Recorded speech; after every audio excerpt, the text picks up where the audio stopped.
Teresa Ward from Teresa's Family Cleaning, and I will be demonstrating how to attach a mop head. Cleaning your mop head is important because you want to keep your bacterial and mold from spreading, and well, let's face it, your mop is an essential part of keeping those things away.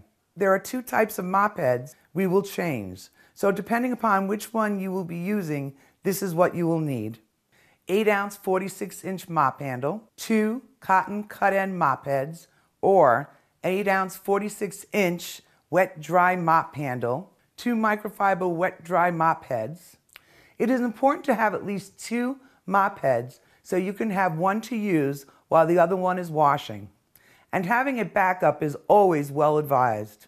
Now, as far as the cotton mop head, as you can see, this is gross, yuck, and needs to be changed. You should always clean between each use so that you are not spreading germs over and over again.